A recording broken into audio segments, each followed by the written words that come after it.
പിതാവിനും പുത്രനും പരിശുദ്ധ റൂഹായ്ക്കും സ്തുതി, ആദ്യം മുതൽ എന്നേക്കും ആമീൻ.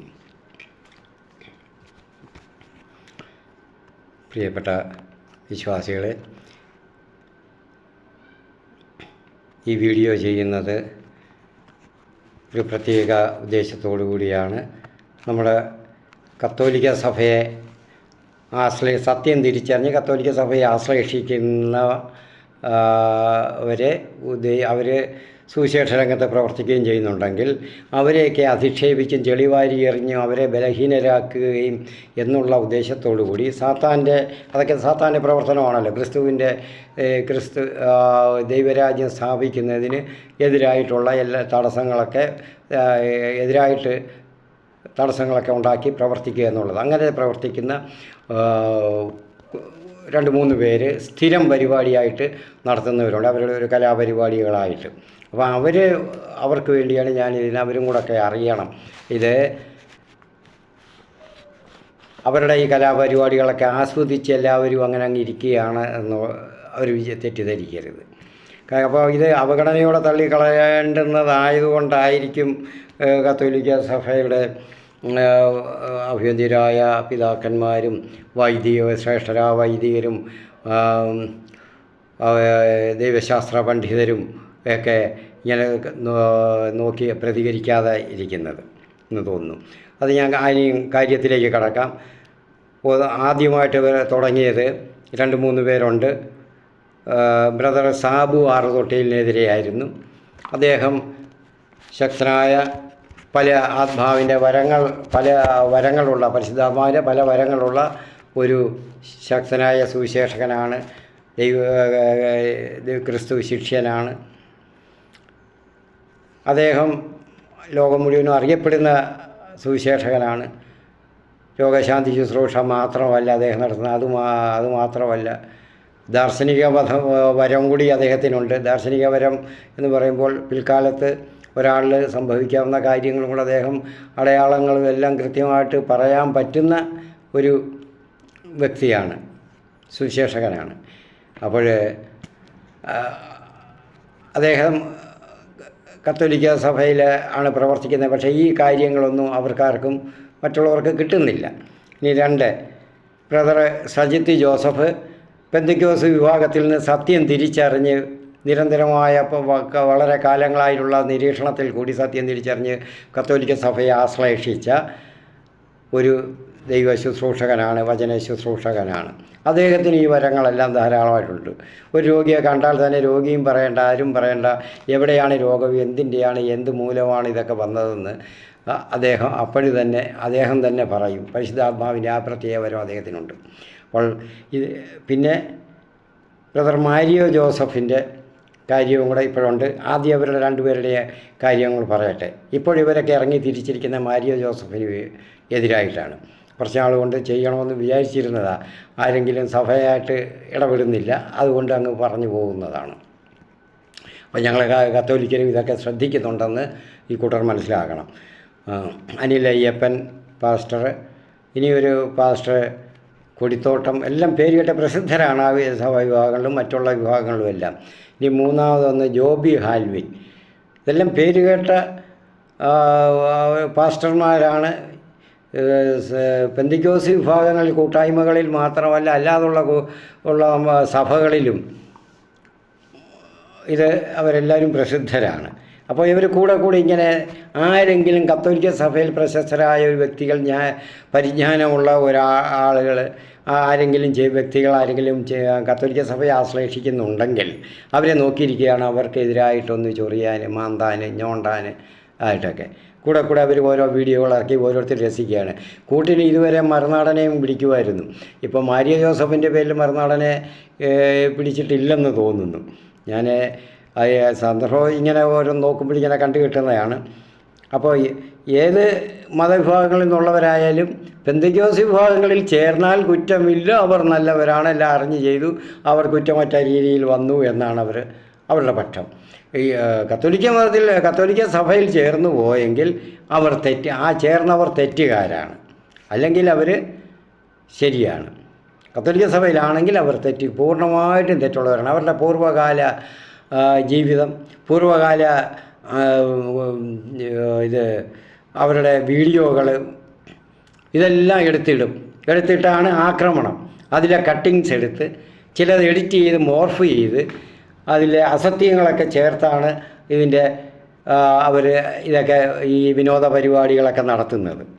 അപ്പോൾ ഞാൻ ഇത് പറയാൻ ഉദ്ദേശിക്കുന്നത്, എന്നിട്ട് അവർ സാധാരണ കൊടുക്കാറുള്ള ഒരു കമൻ്റാണിത്: വേലിയിലിരുന്ന പാമ്പിനെ കത്തോലിക്ക സഭ എടുത്ത് മടിയിൽ വെച്ചു എന്നത്. പലപ്പോഴും പറയും, ഈ അവരുടെ 3 പേരുടെയും കൂട്ടത്തിൽ പറയുന്നത്, പലരുടെയും കൂട്ടത്തിൽ ഇങ്ങനെയാണ് പറയുന്നത്, പലരെയും പറ്റി. ഇത് കത്തോലിക്ക സഭയെ പറ്റി അറിയാൻ വയ്യാഞ്ഞിട്ടാണോ? അറിയാൻ വയ്യാഞ്ഞിട്ടല്ലല്ലോ. ഈ ക്രിസ്തു സ്ഥാപിച്ച ദൈവം, പിതാവായ ദൈവം യേശു ക്രിസ്തുവിലൂടെ സ്ഥാപിച്ച സഭയാണ് കത്തോലിക്ക സഭ. പരിശുദ്ധാത്മാവാണ് അതിൻ്റെ നായകൻ, അതിനെ നയിക്കുന്നത്. ഇതെല്ലാം ഏർപ്പെടുത്തിയത് പിതാവ് തന്നെയാണ്. ഇതൊക്കെ അറിയാൻ വയ്യാഞ്ഞിട്ടല്ലല്ലോ നിങ്ങളിത് പറയുന്നത്.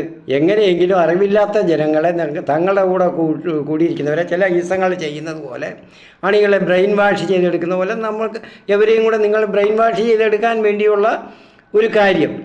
ആരെങ്കിലും ഇതിൽ പോകരുത്. കാരണം ഇവർ പ്രശസ്തരാണ്. പരിശുദ്ധാത്മാവ് അവരെ അനുദിനം വളർത്തി ഉയർത്തിക്കൊണ്ടിരിക്കുകയാണ്. അവർക്ക് ഇല്ലാതിരുന്ന വരങ്ങളും കൂടെ നിങ്ങളുടെ മുഖാന്തരം അവർക്ക് കിട്ടുന്നു. അതിൽ ഞങ്ങൾ സന്തോഷിക്കുന്നു. നിങ്ങൾ ഇനി ഈ കലാപരിപാടികളൊക്കെ തുടരുന്നുവെങ്കിൽ പരിശുദ്ധാത്മാവ് അവരെ കൂടുതൽ ഉയർത്തുകയാണ് ചെയ്യുന്നത്. അതും കൂടെ മനസ്സിലാക്കാൻ എങ്കിലും ലജ്ജയോടെ പിന്മാറണം ആണ് വേണ്ടിയത്. കത്തോലിക്ക സഭ എന്ന് പറയുന്നത് കർത്താവാണ് ഇത് സ്ഥാപിച്ചതെന്നുള്ളതിന് നിങ്ങൾ ബൈബിളിൽ നിന്ന് ആ ഭാഗമൊന്നും മാറ്റിയിട്ടില്ലല്ലോ. ഒരുപാട് 1600 ക്രിസ്തു വിരോധികളായിരുന്ന യഹൂദർ മാറ്റിയ മാറ്റങ്ങളാണല്ലോ നിങ്ങൾ സ്വീകരിച്ചത്. ആ മാറ്റം നിങ്ങളും അങ്ങ് അംഗീകരിച്ചു. ക്രിസ്തു വിരോധിയായിട്ട് ക്രിസ്ത്യാനി എന്നുള്ള പേരും വരണം. അതിൽ നിങ്ങൾ ആ ബൈബിൾ അങ്ങ് സ്വീകരിച്ചു. കുറേ പുസ്തകങ്ങൾ മാറ്റി. അതുപോലെ ഇത് മാറ്റിയിട്ടുണ്ടോ? മത്തായിയുടെ 16-ാം അധ്യായം, മാർക്കോസിൻ്റെ 8-ാം അധ്യായം, വിശുദ്ധ ലൂക്കായുടെ 9-ാം അധ്യായം, ഇതിലെല്ലാം കത്തോലിക്ക സഭയാണ് കർത്താവ് സ്ഥാപിച്ച ഏക സഭ, സത്യസഭ എന്ന് പറയുന്നു. ഒരിടേനും ഒരു തൊഴുത്തുമായിരിക്കണമെന്ന് കർത്താവിൻ്റെ അന്ത്യാഭിലാഷമെന്ന് പറയുന്നു. സ്വർഗാരോഹണത്തിന് മുൻപായിട്ട് പറയുന്നു. ഇതെല്ലാം നിങ്ങൾ എന്താ ഇതൊക്കെ ആലോചിക്കാതെ ചെയ്യുന്നത്? നിങ്ങൾക്ക് ഇത് ഈ പറയുന്നവർക്ക് 250 വർഷം കൊണ്ട് നിങ്ങൾ ഒരുപാട് വളർന്നു എന്നാണ് അവകാശപ്പെടുന്നത്. അറിവില്ലാത്ത പാവപ്പെട്ട ജനങ്ങളെ ബ്രെയിൻ വാഷ് ചെയ്തെടുത്ത് ഇന്ന് അവർക്ക് നിങ്ങൾ പറയുന്ന വേദവാക്യമാണ്. കാര്യം ശരിയാണ്. എനിക്കറിയാം, പലരുമായിട്ട് സംസാരിക്കാറുണ്ട്, പലരുമായിട്ട് ചെയ്യാറുണ്ട്. അപ്പോൾ ഇത് നിങ്ങൾ ഈ 250 ചില്ലറ വർഷമായെന്ന് തോന്നുന്നു ഉണ്ടായിട്ട്. അപ്പോൾ ഈ 250 ചില്ലറ വർഷം കൊണ്ട് നിങ്ങൾ വലിയ വളർച്ച ഉണ്ടായത്. ചില പാർട്ടികൾ പറയുന്ന പോലെ 10 വളർന്നാലും പറയും ഇത് ഞങ്ങളുടെ വളർച്ചയാണ് സൂചിപ്പിക്കുന്നത് എന്ന്. അപ്പോൾ എല്ലാവരേക്കാളും ഞങ്ങൾ വളർന്നു, അതുകൊണ്ടല്ലേ 10 നിൽക്കാൻ വയ്യാതെ ഒരിടത്ത് ഒതുങ്ങാതെ 10 പോയത് എന്ന്. അതുപോലെ നിങ്ങളിപ്പോൾ 45,000-ഓളം ആയി, കൂട്ടായ്മകളായി. സഭയെന്നൊന്നും പറയാൻ പറ്റത്തില്ല. സഭ സ്ഥാപിച്ച ഒരാളേ ഉള്ളൂ, അത് ദൈവമാണ്. അതിനെല്ലാം മനുഷ്യനെ സഭ സ്ഥാപിക്കാൻ ബൈബിളിൽ ഒരിടത്തും പറഞ്ഞിട്ടില്ല. അപ്പോൾ അത് സ്ഥാപിച്ചത് മനുഷ്യരാണ്. അവരുടെ ഓരോരോ താല്പര്യത്തിൽ സ്ഥാപിച്ച് 45,000 ചില്ലുവാനോ ആയെന്നാണ് ഇപ്പോഴേ ഏകദേശം കണക്കെന്ന് തോന്നുന്നു. അപ്പോൾ ഞാനത് വ്യക്തമല്ല, കാരണം കൃത്യമായിട്ട് പറയാൻ പറ്റത്തില്ല. ആഴ്ചയിൽ ഒരിക്കൽ ഓരോന്നുണ്ടാകുന്നുണ്ടല്ലോ, 1 or 2 ഉണ്ടാകുന്നുണ്ട്. അപ്പോൾ അതുകൊണ്ട് നിങ്ങൾ മനസ്സിലാക്കണം, ലജ്ജയോടെ പിന്മാറുകയാണ് വേണ്ടിയത്. നിങ്ങൾ ഞാൻ പൂർണ്ണമായിട്ട് മറ്റാരെയും നിങ്ങളെ തേജോവധം ചെയ്യാൻ പറയുകയല്ല, നിങ്ങൾ ചെയ്യുന്നത് പോലെ യഥാർത്ഥ സത്യം പറയുന്നു. അപ്പം നിങ്ങൾക്ക് സാധിക്കാത്ത പലതും ഇവർ 3 പേരും ചെയ്യുന്നു. സാബു ജോസഫിൻ്റെ ഉള്ള തൊട്ടിയിൽ നിന്നുള്ള വരങ്ങളൊന്നും നിങ്ങൾ ആർക്കും സ്വപ്നം കാണാൻ പറ്റത്തില്ല. ബ്രദർ സജിത് ജോസഫിനുള്ളത് നിങ്ങൾക്ക് അതിൻ്റെ അടുത്ത് പോലും എത്താൻ പറ്റുകയില്ല. കാര്യം ശരി. അതിനുള്ള അസൂയയും കുശുമ്പും ഒക്കെയാണ് ഇത് നിങ്ങളെ ഇങ്ങനെയൊക്കെ ചെയ്യാൻ പ്രേരിപ്പിക്കുന്നതെന്ന് അറിയാം. ഇനി അടുത്തത് മാരിയോ ജോസഫിനെ പറ്റി പറയുകയാണെങ്കിൽ, നിങ്ങളിപ്പോഴും ഇറങ്ങിയിരിക്കുന്നത്, എനിക്ക് അദ്ദേഹത്തെയും ഞാൻ ഡിവൈനിൽ വെച്ച് പരിചയപ്പെട്ടാണ്. അദ്ദേഹത്തിൻ്റെ ക്ലാസ് അറ്റൻഡ് ചെയ്തതാണ്, എല്ലാം ചെയ്യുകയാണ്. അദ്ദേഹം നല്ല ഒരു വ്യക്തിയാണ്, സുവിശേഷ പ്രവർത്തകനാണ്, ക്രിസ്തു വിശ്വാസിയാണ്.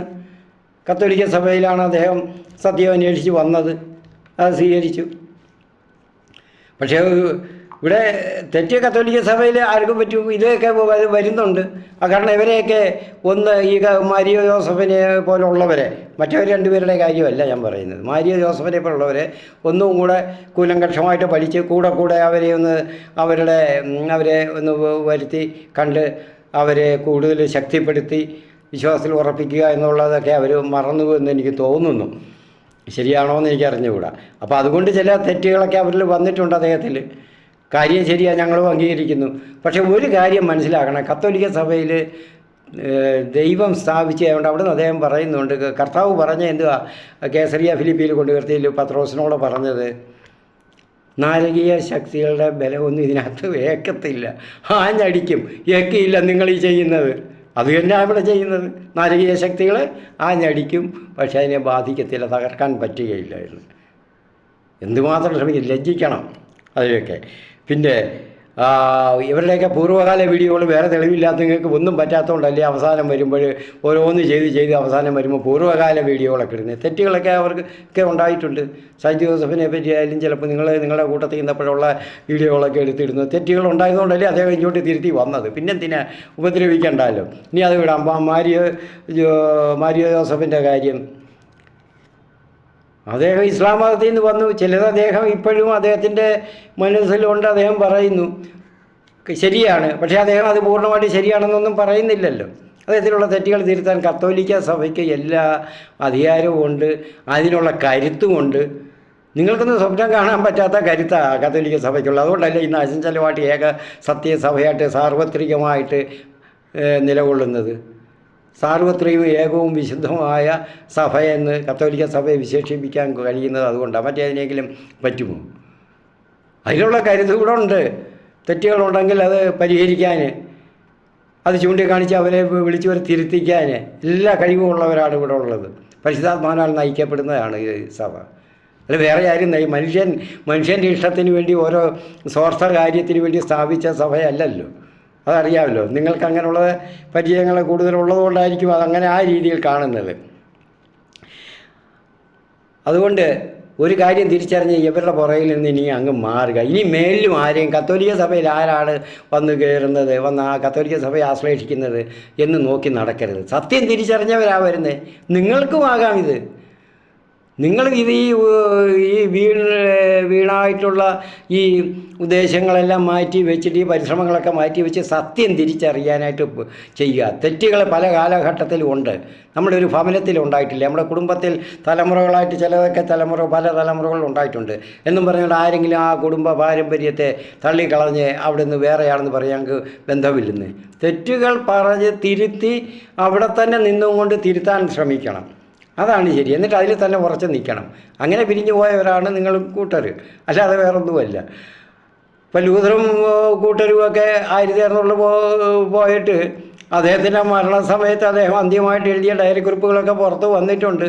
കാരണം 2 ആംഗ്ലിക്കൻ കാൻറ്റർബറി ആർച്ച് ബിഷപ്പുമാർ, അതിൻ്റെ സഭ പൂർണ്ണ അധികാരികൾ, ഏറ്റവും ടോപ്പ് ലീഡേഴ്സ്, അവർ 2 പേരും കാൻറ്റർബറി ആർച്ച് ബിഷപ്പുമാർ 2 പേര് മാനസാന്തരപ്പെട്ട് കത്തോലിക്ക സഭയിൽ വന്നു. അപ്പോൾ അവർ ഈ ലൂഥറിൻ്റെ ഈ ഡയറികളിലെ ഭാഗങ്ങളൊക്കെ അവർ പുറത്ത് വിട്ടിട്ടുണ്ടെന്നാണ് അറിയാൻ കഴിഞ്ഞത്.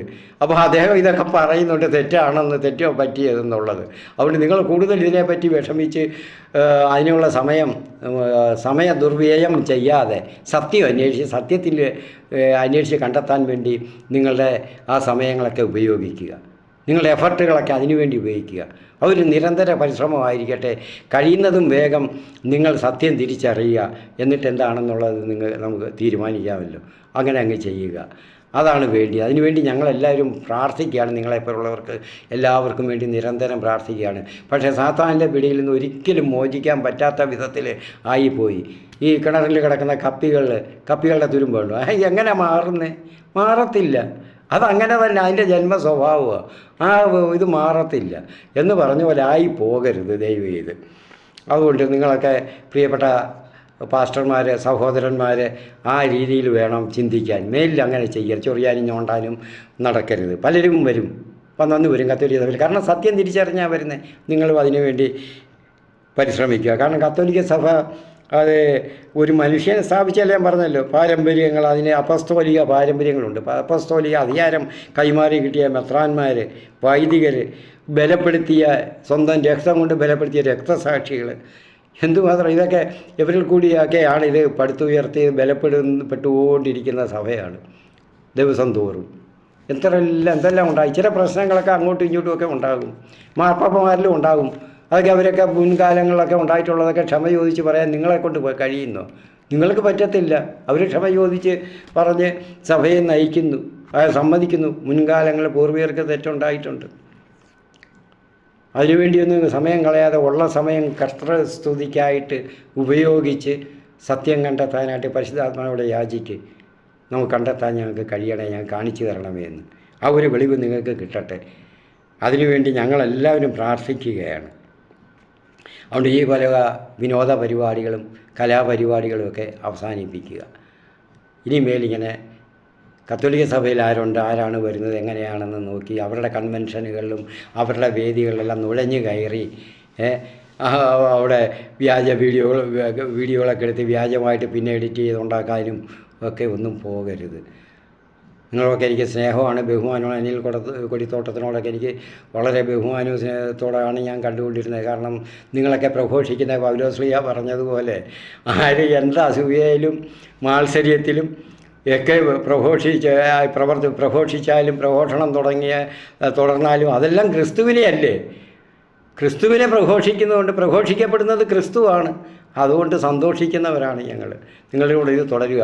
നിങ്ങളുടെ പല ശുശ്രൂഷകരും തെരുവുകളിലും ഓരോ മുക്കുകളിലും മൂലകളിലും ഒക്കെ നിന്ന് എന്ത് കഷ്ടപ്പെട്ടാണ് അവരിത് പ്രവർത്തിക്കുക. പക്ഷേ നിങ്ങളുടെ ഇത് അവരറിയുന്നില്ല, സത്യം അറിഞ്ഞിട്ടില്ല. അവർ ബ്രെയിൻ വാഷ് ചെയ്തിട്ടിരിക്കുക. ഈസങ്ങൾ ചെയ്യുന്നത് പോലെ, ഞാൻ പറഞ്ഞില്ല, ഈസ പാർട്ടികളൊക്കെ ഈസങ്ങൾ ചെയ്യുന്നത് പോലെ ബ്രെയിൻ വാഷ് ചെയ്തിട്ടിരിക്കുക, അടികൾ ചെയ്യുന്നത് പോലെ നിങ്ങൾ. പക്ഷേ അവർ ക്രിസ്തുവിനെ പ്രഘോഷിക്കുന്നു. അതിൽ ഞങ്ങളൊക്കെ അഭിമാനിക്കുന്നവരാണ്. അവരെ എല്ലാം ക്രിസ്തുവിനെ അറിയുന്നല്ലോ എന്ന്. അതുകൊണ്ട് നിങ്ങളെ പുച്ഛത്തോടോ നീരസത്തോടോ ഒന്നും കാണുന്നില്ല. ഞങ്ങൾക്ക് അതിൻ്റെ ആവശ്യമില്ല. കാരണം പരിശുദ്ധാത്മാവ് നയിക്കുന്നത് എന്തിനാ? അവിടെ പുച്ഛവും നീരസവും ഒന്നും അവിടെ ഒന്നും വരുന്നില്ല. അത് മനസ്സിലാക്കി ഇനിയുള്ള കാലത്ത് നിങ്ങൾ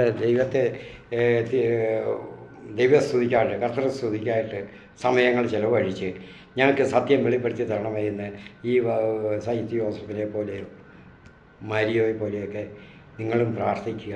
കർത്താവ് ഉടൻ തന്നെ നിങ്ങൾക്ക് 1 or 2 വർഷത്തിനകത്ത് വെച്ച് തന്നെ നിങ്ങൾക്ക് ചിലപ്പോൾ അത്രയൊന്നും കാലദൈർഘ്യം എടുക്കത്തില്ല. ആത്മാർത്ഥമായിട്ട് നിങ്ങൾ ആഗ്രഹിക്കുന്നെങ്കിൽ ഒരു 5 or 6 മാസത്തിനകത്ത് വെച്ച് നിങ്ങൾക്കും സത്യം വെളിപ്പെട്ട് കിട്ടും. ഈ മാരിയോ ജോസഫ് ചെയ്യുന്നത് ഫിലോക്കാലിയ നിങ്ങൾ പറയുന്നത് അദ്ദേഹം ഫിലോക്കാലിയ പ്രവർത്തനം നിങ്ങളെ കൊണ്ട് പറ്റുമോ? ആരെ കൊണ്ട് പറ്റത്തില്ല. ഇന്ന് വരെ നിങ്ങളും ചെയ്യുന്നില്ല, ആർക്കും ചെയ്യുന്നില്ല. ജാതിയും മതവും ചിന്തകളും ഒന്നും വർണ്ണവും വിവേചനങ്ങളും ഇതൊന്നും നോക്കാതെ അദ്ദേഹം എല്ലാവരെയും സ്നേഹിക്കുന്നു. കാരണം എന്താ? They are also God's children. പിതാവിൻ്റെ മക്കളാണ് അവരെല്ലാം. അവരെല്ലാവരെയും സ്നേഹിക്കണം, എല്ലാവരെയും ഒരുപോലെ അവരെ കരുതണം, അവർക്ക് വേണ്ടി ചെയ്യാവുന്നതൊക്കെ ചെയ്യണം. അദ്ദേഹം ചെയ്യുന്നതിൽ ഒരു തെറ്റുമില്ല. കത്തോലിക്ക സഭയിലുള്ള ചിലർ ഇങ്ങനെ ഒരു നിസ്സംഗതയോടെ നോക്കിയിരിക്കുന്ന നേതാക്കന്മാർ നോക്കിയിരിക്കേണ്ടുന്ന കാര്യമില്ല. അദ്ദേഹത്തിന് ഇങ്ങനെയുള്ള കാരണങ്ങളൊക്കെ ഓരോരുത്തരുടെയും വരുമ്പോൾ പ്രതികരിക്കണം. അദ്ദേഹം ഈ ചെയ്യുന്നതിൽ തെറ്റില്ല. മരിയയോട് ഞാൻ പ്രത്യേകമായിട്ട് പറയുകയാണ്, എനിക്ക് അറിയാം. അതുകൊണ്ട് നമ്മൾ വ്യക്തിപരമായിട്ട് കണ്ട് പരിചയപ്പെട്ടിട്ടുണ്ട്. അതായത് അവിടെ ഡിവൈനിൽ ഇതിൽ ധ്യാനത്തിൽ മാത്രമല്ല സംസാരിച്ചിട്ടുണ്ട് കുറച്ച് സമയം. അതിനുവേണ്ടി കണ്ട് സംസാരിക്കാൻ ഞാൻ സമയം ആവശ്യപ്പെട്ട് കണ്ടതാണ്. അപ്പോൾ ഞാൻ പറയുകയാണ്, ഇതിൽ നിന്നൊന്നും ഇവരുടെ ഇതൊന്നും പിന്മാറരുത്. ബലഹീനപ്പെടുത്താൻ ഇങ്ങനെ നാരകീയ ശക്തികൾ ഒരുപാട് വരും. അവർ മാത്രമല്ല, അതുകൊണ്ട് പിന്മാറരുത്. ഫിലോക്കാലിയൊക്കെ ഇവിടെ ധീരമായിട്ട് മുന്നോട്ട് കൊണ്ടുപോകണം. അത് എല്ലാവർക്കും വേണ്ടിയുള്ളതാണ് ചെയ്യുന്നത്. അതൊക്കെ പരിശുദ്ധാത്മാവിൻ്റെ ഒരു അഭിഷേകമാണ്. പക്ഷേ ഒരു കാര്യം, വിശ്വാസപരമായിട്ട് മറ്റുള്ളതിനവരുടെ കാര്യങ്ങൾ ആശ്രയിക്കാൻ പോകരുത്. ഇസ്ലാം മതത്തിൻ്റെ പരിശുദ്ധ ഖുർആനെന്നൊന്നും പറയരുത്. അത് പറഞ്ഞിട്ടുണ്ട്, കാര്യം ശരിയാണ്, ഞാനും കേട്ടിട്ടുണ്ട്. പരിശുദ്ധ ഖുർആനെന്ന് പറയരുത്.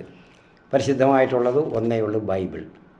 വിശുദ്ധ ബൈബിൾ, വിശുദ്ധ വേദപുസ്തകം, വിശുദ്ധ ഗ്രന്ഥം, അത് ഒന്നേ ഉള്ളൂ, വിശുദ്ധ ഗ്രന്ഥം. ഖുർആൻ എന്ന് പറയുന്നത് വ്യാജമാണ്, വ്യാജ പതിപ്പാണ്. അതിൽ പറയുന്ന ദൈവങ്ങളൊന്നും ശരിയല്ല, സംഭവങ്ങളോ സ്ഥലങ്ങളോ ഒന്നും ശരിയല്ല. അതിൽ പറയുന്ന ഇബ്രാഹിമും ഈസായും ഒന്നും ശരിയല്ല. ഒന്നും ഉള്ളതല്ല, ബൈബിളുമായിട്ട് യാതൊരു ബന്ധവുമില്ല. അതുകൊണ്ട് അതിനെ പാടെ അങ്ങ് ഉപേക്ഷിച്ചേക്കുക. നമ്മൾ ഉപേക്ഷിച്ചതിനെ വീണ്ടും പിന്നെ എന്തിനാണ് എടുത്തുകൊണ്ട് വരുന്നത്? മാരിയോയ്ക്ക്, ബ്രദർ മാരിയോയ്ക്ക് ഇതെല്ലാം അറിയാം. ഛർദ്ദിച്ച് കളഞ്ഞതിനെ പിന്നെ വേണ്ട. അത് ഛർദ്ദിലായി, ഇനി നാറും കേട്ടോ. അത് മറ്റുള്ളവരിലും നാറ്റവും അറപ്പും വെറുപ്പും ഒക്കെ ഉണ്ടാക്കും. അതുകൊണ്ട് അത് ആയിട്ട് കളയുക. ഞാൻ മാരിയോയെ ഉപദേശിക്കാൻ തക്കണമെന്നുള്ള ജ്ഞാനവും വളർച്ചയൊന്നും എനിക്കില്ല. എന്നാലും ഞാൻ ചെറുപ്പം മുതലേ ഒരു കത്തോലിക്കനാണ്, വിശ്വാസത്തിൽ വളർന്നു. ഫ്രാൻസിസ്കൻ ആശ്രമത്തിലൊക്കെ ആസ്പിരൻ്റായിട്ടൊക്കെ വളർന്നു. അതിൻ്റെയൊക്കെ കുറച്ച് ചെറുപ്പം മുതലേ കിട്ടി, പഠിച്ചു. പിന്നെ പല കാര്യങ്ങളിലും എനിക്ക് ആ തുടർച്ച ഇപ്പോഴും ജീവിതത്തിൻ്റെ ആ ഒരു രക്തത്തിൽ നിന്ന് മാറുന്നില്ല, അതിൻ്റെ ആ തീക്ഷ്ണത. അതുകൊണ്ടാണ് അവിടെ മാരിയോ ഇത് കുറ്റപ്പെടുത്തുകയല്ല. അത് ഇദ്ദേഹത്തെ എത്ര അഭിനന്ദിച്ചാലും മതിയാകത്തില്ല. ഇപ്പം ഈ ദർശ പ്രവർത്തനങ്ങൾ, ഫിലോക്കാലിയയുടെ പ്രവർത്തനങ്ങൾ ശക്തമായിട്ട് മുന്നോട്ട് പോകണം. സുവിശേഷം ഉപേക്ഷിക്കരുത്. കിട്ടുന്ന അവസരങ്ങളെല്ലാം സുവിശേഷ പ്രഘോഷണവും കാര്യക്ഷമമാക്കണം. പരിശുദ്ധമല്ലാത്ത വ്യാജമായ പുസ്തകങ്ങളെ നമ്മൾ അവഗണിക്കുക, ഛർദ്ദിലായിട്ട് കണക്കാക്കുക. പൗലോസ്ലീഹ പറയുന്ന പോലെ. ഉപസംഹരിക്കട്ടെ, നിർത്തുന്നു. പിതാവിൻ്റെയും പുത്രൻ്റെയും പരിശുദ്ധ റൂഹായുടെയും നാമത്തിൽ ആമേൻ. കർത്താവിന് സ്തുതി ഉണ്ടായിരിക്കട്ടെ.